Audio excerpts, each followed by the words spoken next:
Hello दोस्तों, 10 days news में आप सभी लोग का स्वागत है। मैं दीपक सिंह। दोस्तों, आज का सेशन बहुत ही शानदार होने वाला है क्योंकि 21 मई से लेकर 31 मई के बीच में बहुत से सारे इम्पॉर्टेंट डेवलपमेंट हुए हैं, जिनकी जानकारी आज के मैं लेक्चर में सभी लोग को दूंगा। और देखिए, इस न्यूज़ को बनाने के लिए 10 डेज तक जो है मैं बहुत से करंट अफेयर को या बहुत से जो है न्यूज़पेपर को मैं रीड करता हूँ। उसके बाद जो है वहाँ से सेलेक्ट करके जितने भी इम्पोर्टेंट करंट अफेयर है उसको मैं यहाँ पर लेकर आता हूँ। तो मेरा निवेदन है कि प्लीज़ इस चैनल को सब्सक्राइब करें और अपने दोस्तों को भी फॉरवर्ड करें। तो आइए देखते हैं जो हमारा पहला क्वेश्चन क्या है। पहला करंट अफेयर हमारा न्यूज़ निकल कर क्या आता है।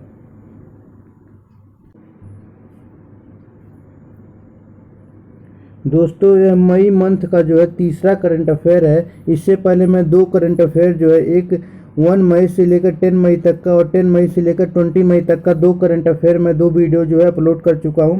अगर आप उसको नहीं देखें तो पहले जाकर आप उसे भी देख लीजिएगा। बहुत ही जितने भी करंट अफेयर है किसी को मैं स्किप नहीं किया हूँ। हर एक करंट अफेयर से जितने भी क्वेश्चन आते हैं सबको मैं यहाँ पर लेकर आता हूँ। तो आइए अगले न्यूज़ की तरफ बढ़ते हैं। हमारा अगला न्यूज़ क्या निकल कर आता है। देखिए, पहला जो न्यूज़ है बहुत ही इम्पोर्टेंट न्यूज़ है। इसे आप सभी लोग ध्यान में रखिएगा। जो अभी निकहत जरीन, जिनका नाम है निकहत जरीन, उन्होंने जो है अभी विन किया है, यानी जीता है gold medal women world boxing championship. देखिए तब इसका आपको मतलब क्या है। वोमेन वर्ल्ड बॉक्सिंग चैंपियनशिप में जो है गोल्ड मेडल जीता है निकहत जरीन ने। तो बहुत ही इंपॉर्टेंट क्वेश्चन है, इसे जरूर आप नोट डाउन करिएगा। ये जो निकहत जरीन है ये 5th इंडियन बॉक्सर हैं जो कि विन किया है gold medal at the women world boxing championship. तो कौन सी इंडियन बॉक्सर है? 5th इंडियन बॉक्सर है जिन्होंने विन किया है gold medal at the women's world boxing championship. तो इस पॉइंट को आप नोट करिएगा। इनका क्या नाम है? निकहत जरीन। तो निकहत जरीन जो है इन्होंने becomes the first Indian boxer win A gold medal at the women world boxing championship.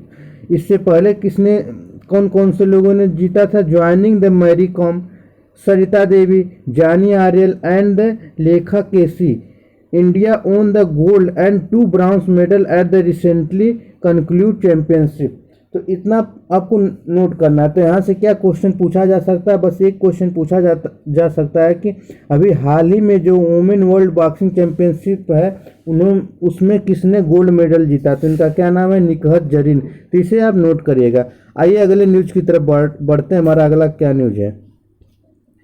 देखिए, अभी स्पोर्ट एनडीटीवी में आर्टिकल छपा था, India Nikhat Zareen wins gold medal world boxing championship. तो इस जो क्वेश्चन है बहुत ही इंपॉर्टेंट है, आप इसे जरूर याद करिएगा और इस क्वेश्चन को नोट करते चलिएगा। जितना भी मैं पढ़ाता हूँ हर एक का नोट्स आप क्रिएट करते चलिएगा, बनाते हुए चलिएगा। एक दिन आपका पूरा करंट अफेयर जो है तैयार हो जाएगा। तो आइए अगले न्यूज़ की तरफ बढ़ते हैं। हमारा अगला न्यूज़ क्या है?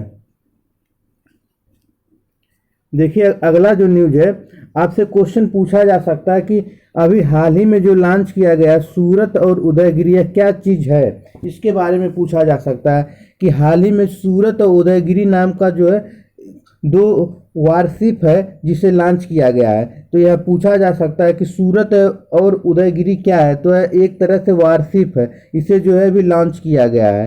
तो इस क्वेश्चन को याद करिएगा, नोट करिएगा। आपको सूरत और उदयगिरी दोनों जो है शहर के नाम है, इसी के नाम से जो है एक 2 वारशिप जो हमारा लॉन्च किया गया है। तो इस दोनों का नाम जो है वारशिप, मतलब ये दोनों जो नाम है यह दोनों एक वारशिप है। तो इसे जरूर याद करिएगा। युद्ध पोत है। तो सूरत और उदयगिरी जो है 2 क्या है? वारशिप है। तो इस दोनों को याद करिएगा। आइए अगले न्यूज़ की तरफ बढ़ते हैं। हमारा अगला न्यूज़ क्या निकल कर आता है? देखिए, तो हिंदू आर्टिकल में भी छपा था, the Surat and Udaygiri India's new indigenous warship. दोनों ही पॉइंट आपको याद करेगा। सूरत और उदयगिरी का नाम आपको याद रखना है। आइए अगले न्यूज़ की तरफ बढ़ते हैं। अगला न्यूज़ हमारा क्या निकल कर आता है? देखिए, अगला न्यूज़ जो है अभी जो है order of the British Empire award होता है।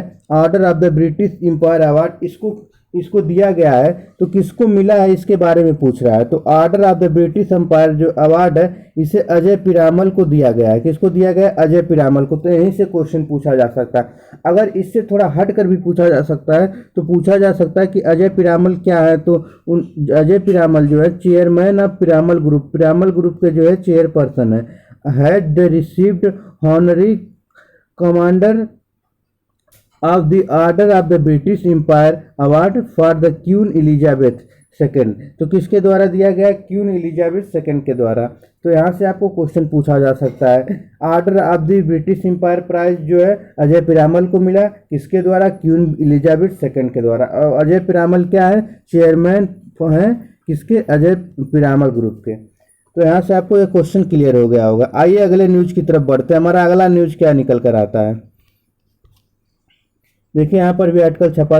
देखिए अगला न्यूज जो हमारा है, एयरटेल के जो है अभी एमडी और सीईओ जो है अपॉइंटमेंट किए गए, इनका क्या नाम है? इस क्वेश्चन आपको डायरेक्ट यहीं से पूछा जा सकता है। जितने भी एग्जाम ओरिएंटेड डायरेक्ट क्वेश्चन है उसी को मैं लेकर आता हूँ, इधर उधर का जो है तामझाम नहीं, सीधे क्वेश्चन। तो एयरटेल का जो अभी अपॉइंटमेंट किए गए हैं एमडी एंड सीईओ, उनका नाम गोपाल विट्ठल है। तो उनका क्या नाम है? गोपाल विट्ठल नाम है।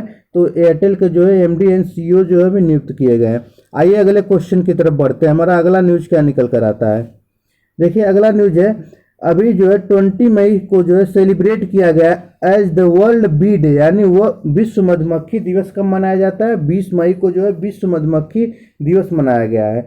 तो इस पॉइंट को आप नोट करिएगा। इसका जो थीम देखिए, हिस्ट्री सिग्निफिकेंस सेलिब्रेशन, इसका थीम है।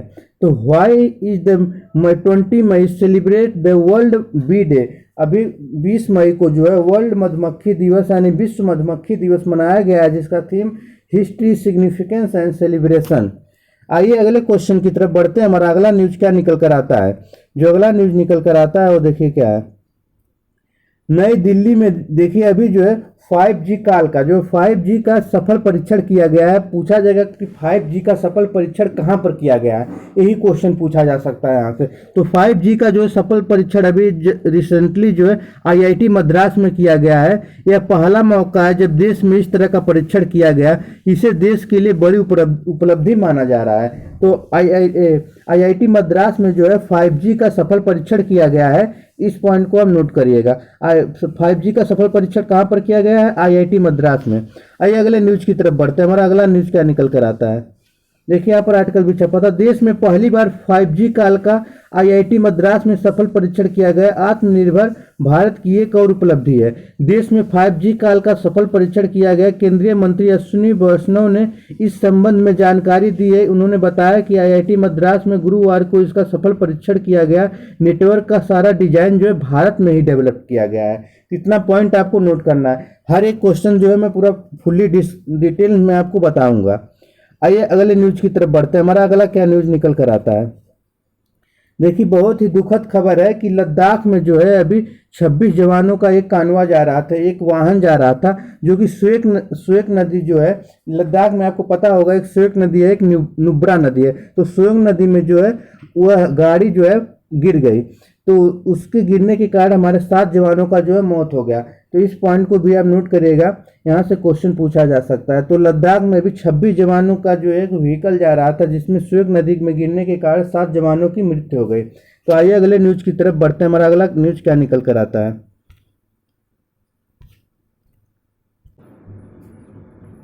देखिए अगला न्यूज जो हमारा निकल कर आता है, अभी जम्मू एंड कश्मीर में जो है फेस्टिवल मनाया गया है, जिसका नाम लेवेंडर फेस्टिवल है।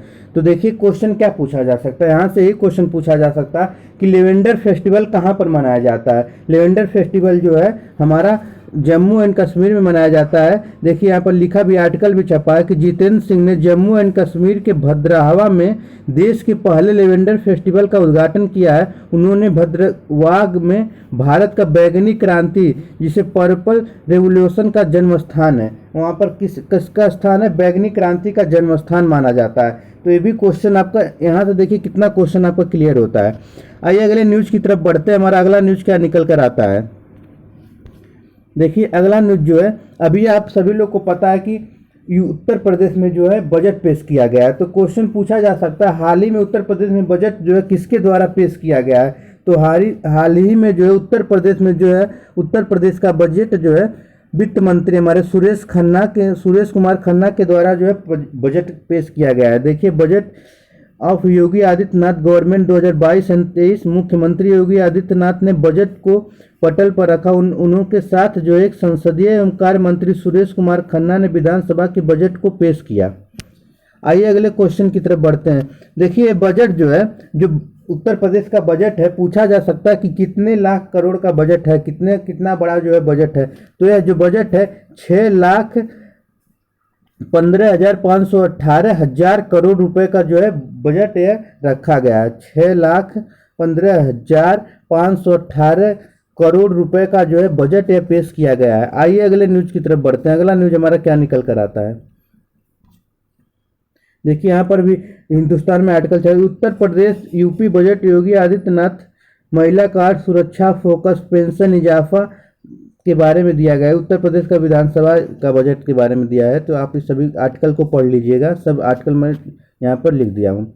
देखिए अगला क्वेश्चन क्या है, अभी देखिए बुकर प्राइज मिला है, बहुत ही इंपॉर्टेंट क्वेश्चन है। देखिए पहला बुकर प्राइज जीतने वाला भारत का पहला उपन्यास है। तो इस पॉइंट को आप जरूर नोट करिएगा। यहाँ से देखिए क्या क्या क्वेश्चन पूछा जाएगा, हर एक क्वेश्चन को मैं डिटेल से आपको बताऊंगा। देखिए जो बुकर प्राइज जिस बुक को मिला है उस बुक का नाम है टॉम ऑफ सैंड। उस बुक का क्या नाम है, टॉम ऑफ सैंड, जिसे हम रेत की समाधि बोला जाता है। क्या बोला जाता है उसे, रेत की समाधि। तो बुकर प्राइज जीतने वाली हिंदी में लिखी गई पहली किताब है। तो हिंदी में लिखी गई यह पहली किताब है जो बुकर प्राइज को प्राप्त किया है। साथ ही यह अब तक की किसी भी भारतीय भाषा की ऐसी पहली पुस्तक है जो प्रतिष्ठित पुरस्कार को जीतने में सफल रही है। ज्यूरी में शामिल रहे निर्णायकों में इसे बेहद ही उम्दा और अनूठा उपन्यास बताया जाता है।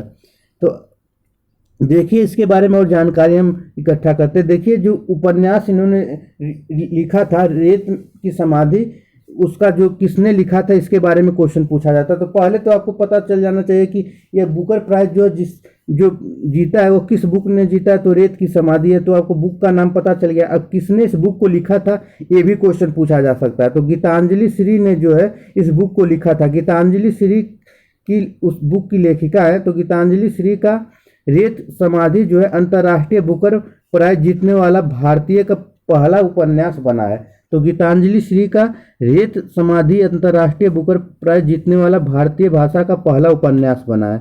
अब देखिए इसके बारे में और कुछ जानकारी आप लेते हैं। जो रेत की समाधि है प्रतिष्ठित अंतर्राष्ट्रीय बुकर प्राइज जीतने वाला किसी भी भारतीय भाषा का पहला उपन्यास बन गया है।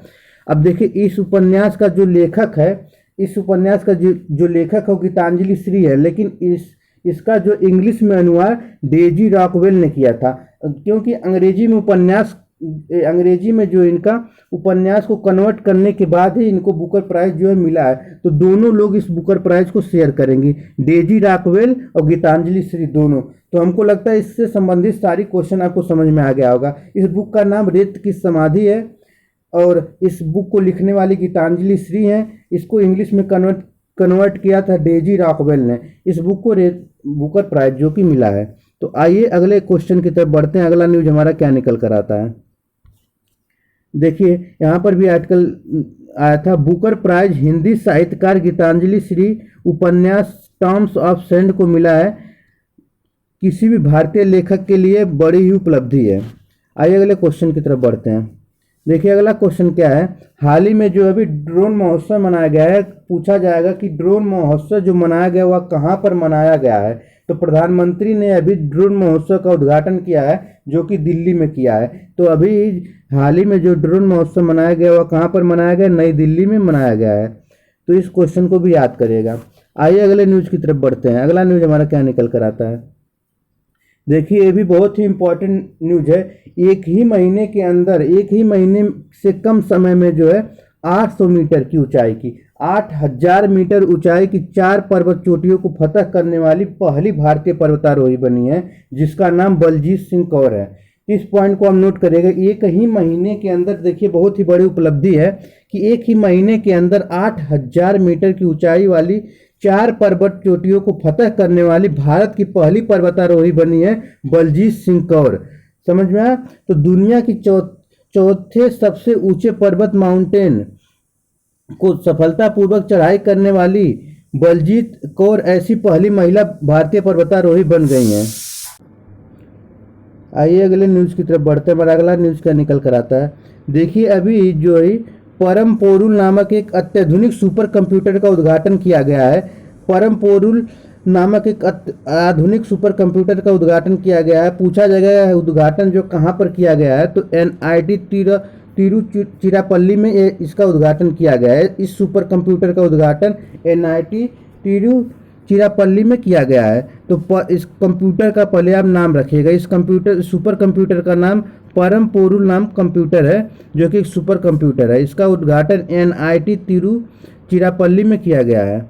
आइए अगले न्यूज़ की तरफ बढ़ते हैं। अगला न्यूज़ हमारा क्या निकल कर आता है, देखिए इसका पूरा डिटेल्स। परम पोरुल नामक एक आधुनिक सुपर कंप्यूटर का उद्घाटन 25 तारीख को NIT तिरुचिरापल्ली में किया गया। यह सुपर कंप्यूटर सुविधा राष्ट्रीय सुपर कंप्यूटिंग मिशन के तहत चरण 2 में स्थापित किया गया है।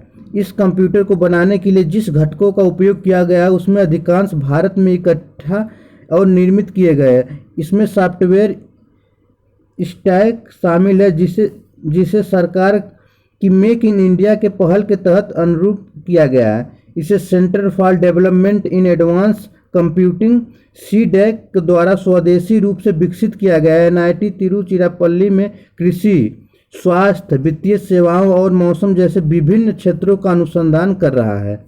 इतना आपको डिटेल्स जानकारी मिलता है। आइए अगले क्वेश्चन की तरफ न्यूज़ की तरफ बढ़ते हैं। हमारा अगला क्या न्यूज़ निकल कर आता है, देखिए अगला न्यूज़ जो है अभी first women helicopter pilot of Indian army में अभी जो हमारे पहली लड़ाकू हेलीकॉप्टर फाइटर जो है बनी है, उनका क्या नाम है, तो उनका नाम है अभिलाषा बराक। उनका क्या नाम है, अभिलाषा बराक। तो हरियाणा की रहने वाली कैप्टन अभिलाषा बराक ने अपने प्रदेश और देश का नाम रोशन किया है। अभिलाषा बराक भारतीय सेना की हेलीकॉप्टर पायलट बनी है। इंडियन आर्मी की पहली बार कोई महिला अधिकारी है जो लड़ाकू पायलट बनी है। अब तक आर्मी एविएशन में महिलाओं की सिर्फ ग्राउंड ड्यूटी ही होती थी। तो ये पहली महिला है जिन्होंने अभी तक अधिकारी जो है लड़ाकू पायलट बनी है, हेलीकॉप्टर की लड़ाकू पायलट बनी थी। इस क्वेश्चन को जरूर आप याद करिएगा। इनका क्या नाम है, अभिलाषा बराक। आइए अगले क्वेश्चन की तरफ बढ़ते हैं। हमारा अगला क्वेश्चन देखिए क्या निकल कर आता है, जो लवलीना बोरगोहेन है, आप सभी को पता होगा, इन्होंने ओलंपिक में जो है ब्रॉन्ज मेडल जीता था। तो लवलीना बोरगोहेन ने जो है इलेक्ट किया है, उनको इलेक्ट किया गया है international boxing association athlete committee के जो है चेयरपर्सन यानी अध्यक्ष चुना गया है। तो लवलीना बोरगोहेन को जो है चुना गया है international boxing association athlete committee का क्या चुना गया, चेयरपर्सन चुना गया है, यानी उनको अध्यक्ष बनाया गया है। तो इस नाम को जो है आप जरूर याद करिएगा। इनका नाम जो है लवलीना बोरगोहेन है। इनको international boxing association athlete committee का चेयरपर्सन चुना गया है। आइए अगले न्यूज़ की तरफ बढ़ते हैं। हमारा अगला क्या न्यूज़ निकल कर आता है, देखिए ये भी क्वेश्चन जो है आपका इम्पॉर्टेंट है। अभी IPL में जो है अगर पूछा जाए कि 700 चौके लगाने वाले पहले खिलाड़ी कौन बन गए, मतलब पहले खिलाड़ी कौन बन गए जिन्होंने IPL में 700 चौके लगाए, तो उनका नाम क्या है, शिखर धवन। तो उनका नाम जो है शिखर धवन। तो इस नाम को जरूर याद रखिएगा। इनका नाम शिखर धवन है, जिन्होंने IPL में जो है एक कीर्तिमान हासिल किया है, जिन्होंने 700 चौके जो है लगाने वाले दुनिया के पहले खिलाड़ी बन गए हैं। विराट कोहली जो है दूसरे नंबर पे हैं। आइए अगले क्वेश्चन की तरफ बढ़ते हैं। अगला न्यूज हमारा क्या निकल कर आता है, देखिए अभी जो एक इंडेक्स जारी किया गया है, travel and tourism development index 2021 जारी किया गया है। उसमें जो पर्यटन के मामले में एक इंडेक्स आता है उसको जारी किया गया है। तो जो भारत का स्थान 54 है, 54 स्थान जो है भारत का स्थान क्या है, 54 है। तो travel and tourism development index में भारत का स्थान क्या है, 54 है। तो इसे भी आप याद करिएगा, यहाँ से क्वेश्चन जरूर पूछा जाएगा। तो travel and tourism development index क्या है, 54 है। आइए अगले न्यूज की तरफ बढ़ते हैं। अगला न्यूज जो है देखिए यहाँ पर भी आर्टिकल निकला था, travel and tourism cooperativeness index 2021 rank 54। आइए अगले क्वेश्चन की तरफ न्यूज की तरफ बढ़ते हैं। हमारा अगला न्यूज क्या है, देखिए अभी बोंगो सागर एक अभ्यास हुआ है। बोंगो सागर जो अभ्यास हुआ है वह किस किस देश के बीच में हुआ? तो बोंगो सागर अभ्यास जो है भारत और बांग्लादेश के बीच होता है। भारत और बांग्लादेश के बीच, इंडिया और बांग्लादेश के बीच होता है बोंगो सागर युद्ध अभ्यास, अभी जो कि हाल ही में कंडक्ट किया गया है। तो क्वेश्चन इतना ही पूछा जा सकता है कि बोंगो सागर युद्ध अभ्यास किस और किस देश के बीच में होता है? तो बोंगो सागर युद्ध अभ्यास इंडिया और बांग्लादेश के बीच में होता है, ये आपको नोट करना है। आइए अगले न्यूज की तरफ बढ़ते हैं। हमारा अगला न्यूज क्या निकल कर आता है? देखिए, हाल ही में चर्चा में रहा बोंगो सागर युद्ध अभ्यास जो है भारतीय नौसेना बांग्लादेश की नौसेना के द्विपक्षीय अभ्यास का तीसरा संस्करण बोंगो सागर पोर्ट मोंगला बांग्लादेश में जो है प्रारंभ हुआ। इस पॉइंट को हम नोट करिएगा।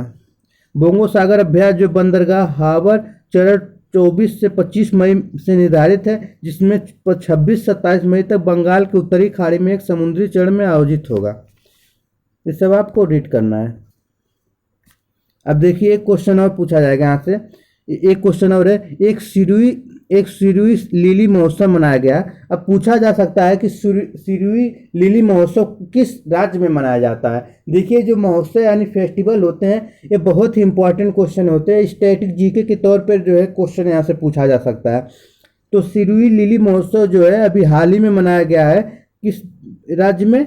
मणिपुर में। तो मणिपुर राज्य में राज्य स्तरीय सिरुई लिली महोत्सव जो है 2022 का चौथा संस्करण शुरू हो गया है। यह वार्षिक उत्सव मणिपुर सरकार के पर्यटन विभाग द्वारा सिरुई लिली के फूलों के बारे में जागरूकता पैदा करने और बढ़ाने के उद्देश्य से आयोजित किया जाता है, जो मणिपुर राज्य का राज्य फूल है। देखिए, एक क्वेश्चन आपको और समझ में आता है। जो सिरुई लिली महोत्सव है वह एक सिरुई लिली फूल है। जो सिरुई लिली फूल है वह मणिपुर का जो एक राज्य फूल है, राजकीय फूल भी है। तो इतना क्वेश्चन आपको क्लियर हो जाना चाहिए।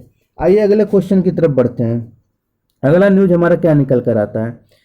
देखिए, यहाँ से आपको और कुछ जानकारी मिले। मणिपुर राज्य के जो है राज्य स्तरीय सिरुई लिली महोत्सव जो है का चौथा संस्करण शुरू हो गया है। यह वार्षिक उत्सव मणिपुर सरकार के पर्यटन विभाग द्वारा सिरुई लिली फूल के बारे में जागरूकता पैदा करने के उद्देश्य से मनाया जाता है, और यह मणिपुर का जो है राजकीय फूल भी है।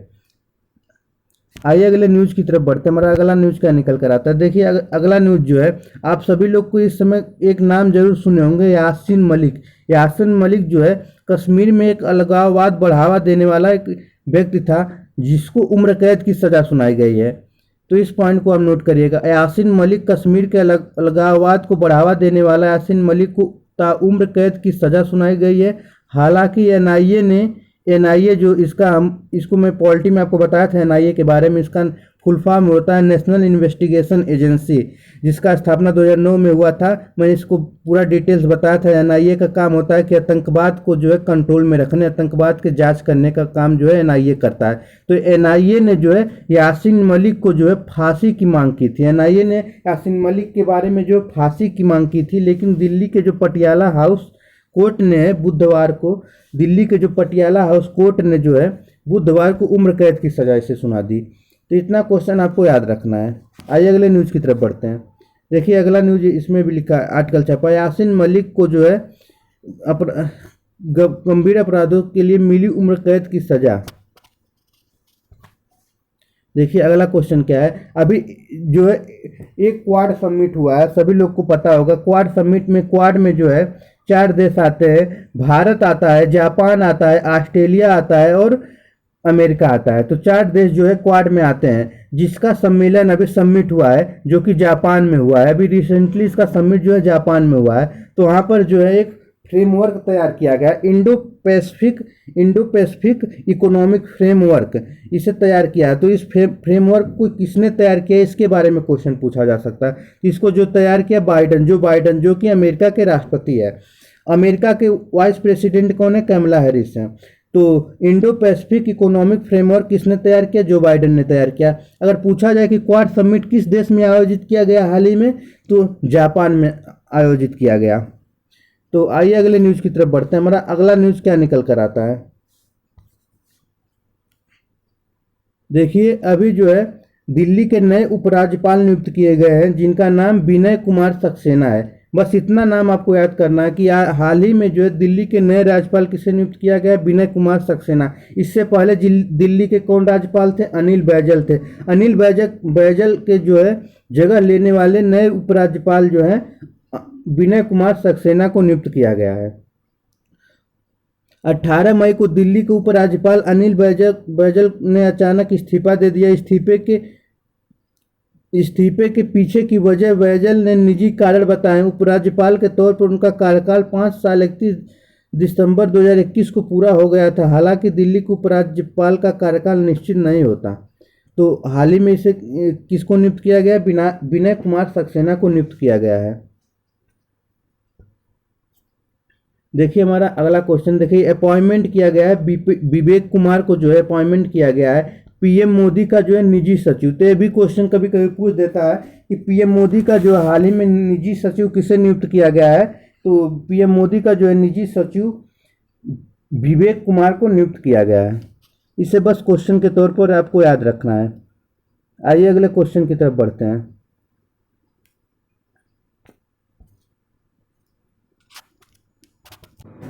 देखिए इसी के साथ जो है आपका 21 मई से लेकर 31 मई का जितना भी ऑल ओवर करंट अफेयर थे सभी समाप्त होता है। तो अब हम मिलेंगे नेक्स्ट वीडियो में 1 जून से लेकर 10 जून के बीच में जो भी करंट अफेयर पूछा जाएगा उसके साथ हम नेक्स्ट वीडियो में हम मिलेंगे। तो इसी के साथ वीडियो को एंड करते हैं। आप सभी से निवेदन है कि कृपया इस चैनल को सब्सक्राइब करें, लाइक शेयर करें और अपने सभी दोस्तों को फॉरवर्ड करें। धन्यवाद।